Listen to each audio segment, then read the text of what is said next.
Hey guys, welcome back to our YouTube channel Biology Career Guidance. ఈ వీడియోలో మనం university of Hyderabad అడిగిన MSc molecular microbiology క్వశ్చన్స్ని solve చేద్దాము.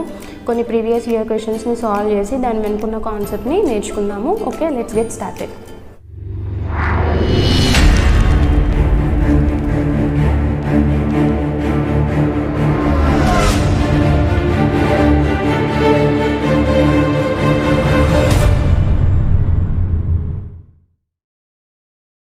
The major reason that anti-parallel beta-stranded protein structures are more stable than parallel beta-stranded structures are that the later.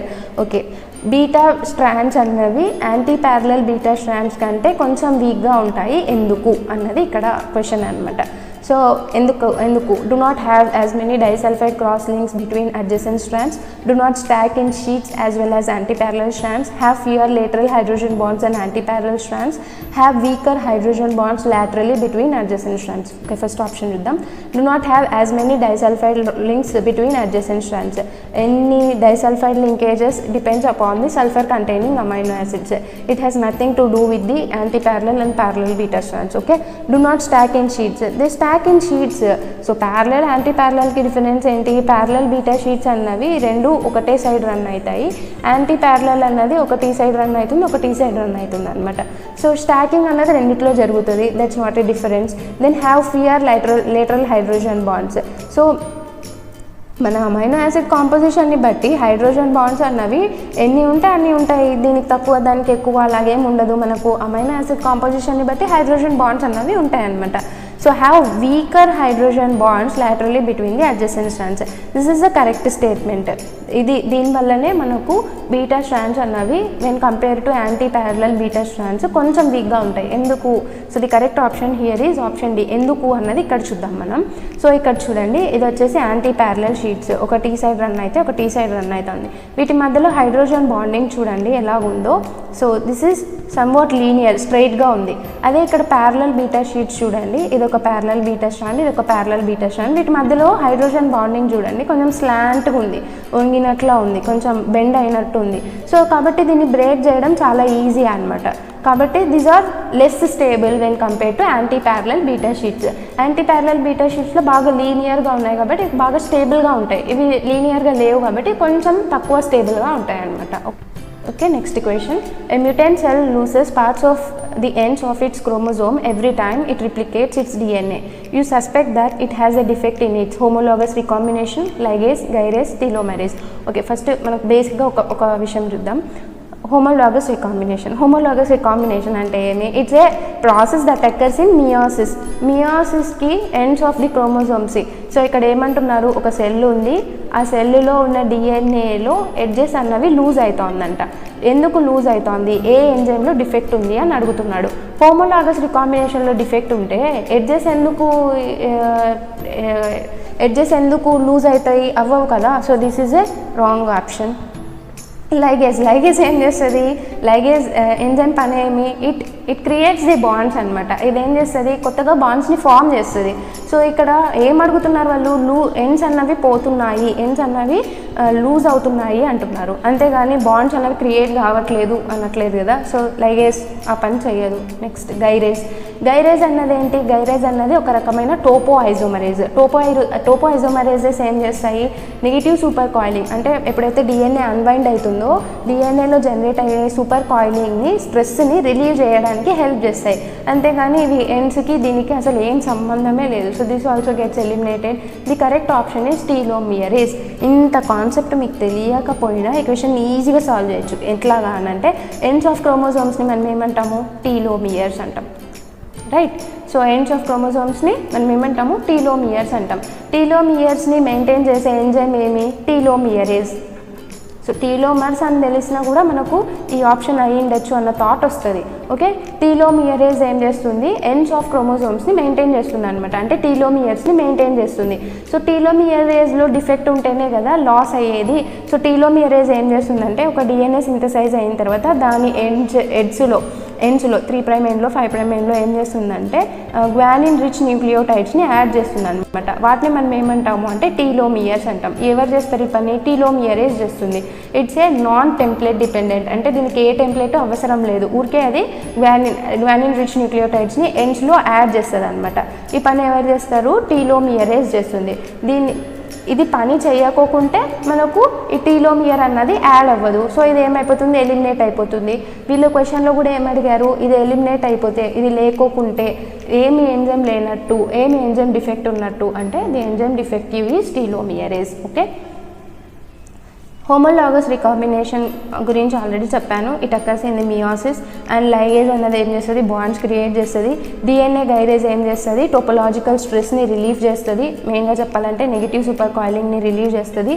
టీలోమియరేజ్ ఏం చేస్తుంది? Ends of the క్రోమోజోమ్స్ని maintain చేస్తుంది అనమాట. It maintains the length of the telomeres by adding the guanine rich nucleotides. Okay, next, which statement is incorrect about the SDS PAGE technique? కింద ఇచ్చిన స్టేట్మెంట్స్లో SDS పేజ్లో గురించి చెప్పిన ఏ స్టేట్మెంట్ అన్నది తప్పు అంటున్నారు. Separations are run on gel covered plates. ఆబ్వియస్గా SDS page అన్నది జెల్ పైననే కదా మనం రన్ చేపిస్తాం. This is a correct statement. Okay, next, sodium dodecyl sulfate is used to denature the samples being separated. SDS full form ఏంటి? sodium dodecyl sulfate. So అది ఎందుకు use చేస్తాం? మనము శాంపిల్స్ని డీనేచర్ చేయడానికి యూజ్ చేస్తాం. This is also a correct statement. It is a type of gel exclusion chromatography. So gel exclusion క్రోమెటోగ్రఫీలో కూడా సేమ్ ప్రిన్సిపల్ అన్నది ఎంప్లాయ్ అవుతుంది కాబట్టి it is also a type of gel exclusion chromatography. Then it is used to separate native proteins. So this is a incorrect statement. ఎందుకు అంటే this is used to separate native proteins అన్నారు. Native అంటే as it ఈస్గా ఉన్న ప్రోటీన్స్ని separate చేయడానికి SDS page use చేస్తారు అంటున్నారు. So as it ఈస్గా ఉన్న ప్రోటీన్స్ని సపరేట్ చేయడానికి ఎస్డిఎస్ అన్నది పనికి రాదు. ఎందుకంటే ఎస్డిఎస్లో మనం ఏం యాడ్ చేస్తాము? ఎస్డిఎస్ అంటే సోడియం డోడిసిల్ సల్ఫేట్ని యూజ్ చేస్తాం.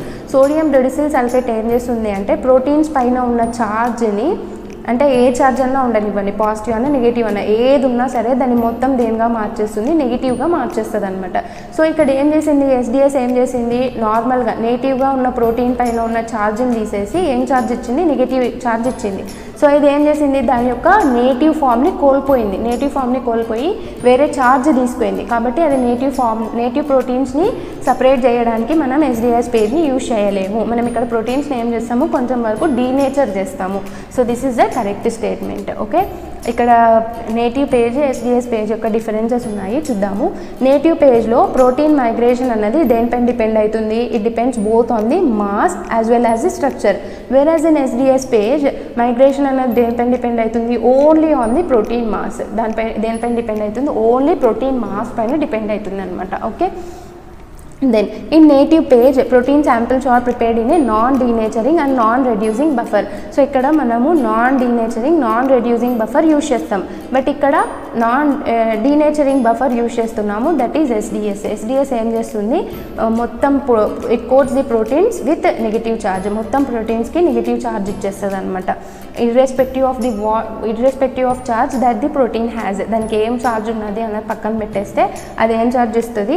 నెగిటివ్ ఛార్జ్ ఇస్తుంది అనమాట. In addition to the size of the protein, the secondary, tertiary as well as quaternary structure all has an impact on the migration. So native పేజ్లో size మాత్రమే కాదు, secondary, tertiary as well as quaternary structure కూడా ఒక important రోల్ని play చేస్తాయి అనమాట. Then ఇక్కడ SDS పేజ్కి వచ్చేసరికి only size of the protein has an impact అనమాట. అంటే మనకు సెపరేషన్లో సైజ్ ఆఫ్ ది ప్రోటీన్ మాత్రమే ఒక కీ రోల్ అన్నది ప్లే చేస్తుంది. Okay, next question.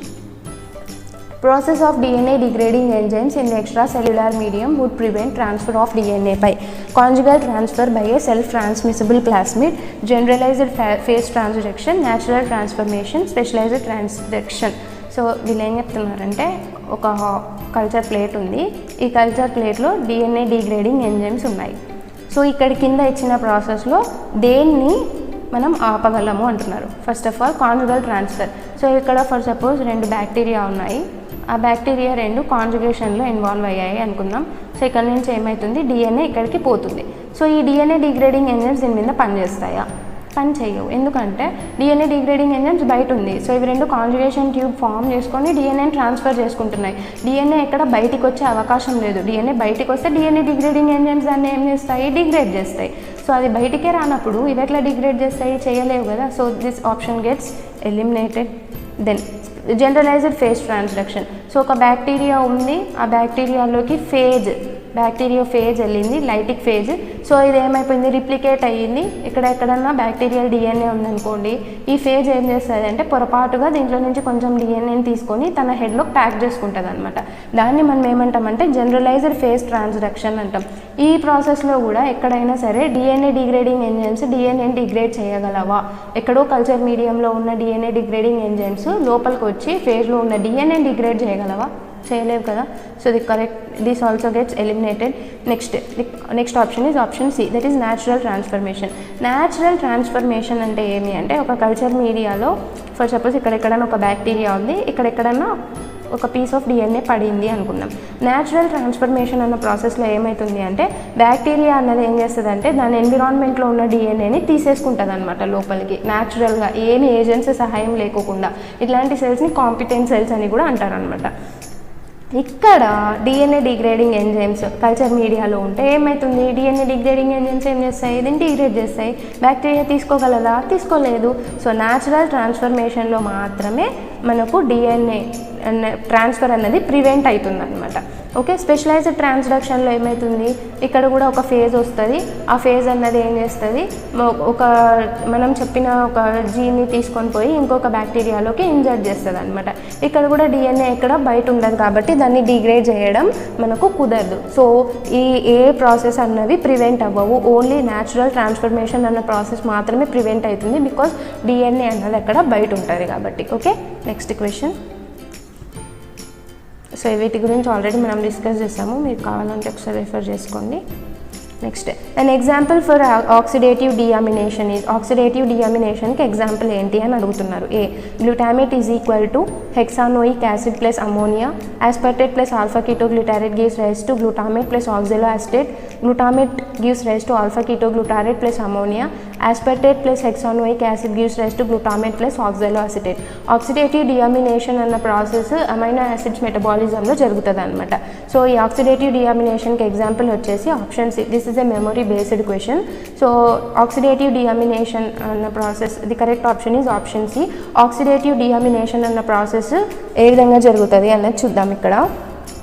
సో ఇక్కడ ఆక్సిడేటివ్ డియామినేషన్లో ఏమవుతుంది, glutamate gets converted to alpha ketoglutarate. పేరులోనే ఉంది ఏమని, ఆక్సిడేటివ్ డియామినేషన్ అని. డియామినేషన్ అంటే అర్థం ఏమి, removal of the amino group. So as you can see here, గ్లూటామేట్లో నుంచి ఏమైపోయింది, అమోనియా గ్రూప్ అన్నది రిమూవ్ అయిపోయి it has converted into alpha ketoglutarate. Okay, amino group వెళ్ళిపోయింది. ఆక్సిడేషన్ వేటి ఆక్సిడేషన్, ఎన్ఏడి కానీ ఎన్ఏడిపి కానీ gets oxidized into NADH or NADPH. So అందుకే దీన్ని మనం ఏమన్నాము, ఆక్సిడేటివ్ డియామినేషన్ అన్నాం. So one group is getting oxidized while the amino group is getting released, కాబట్టి రిమూవ్డ్, కాబట్టి దీన్ని మనం ఏమన్నాము, ఆక్సిడేటివ్ డియామినేషన్ అని అన్నాం. Okay, next question. In dash operation, one or more components of mixture of liquid or solid phases are transferred to another liquid phase.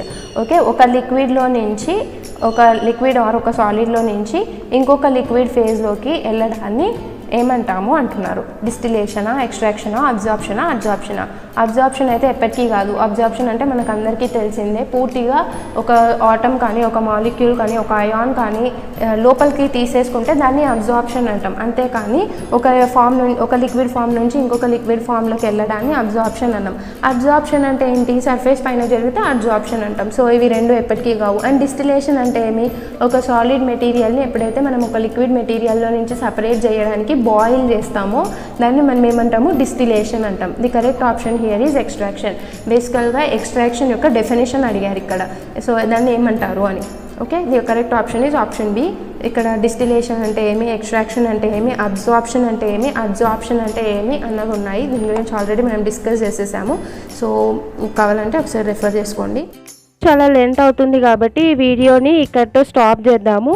ఇంకా క్వశ్చన్స్ని next వీడియోలో సాల్వ్ చేద్దాము. Until then, if you like this video please hit the like button, subscribe the channel and share it with your friends. Instagram పేజ్ని, Telegram channel link description బాక్స్లో ఉన్నాయి. మీకు నచ్చితే అక్కడ ఫాలో అవ్వండి కొత్త నోటిఫికేషన్స్ కోసం. Thank you for watching.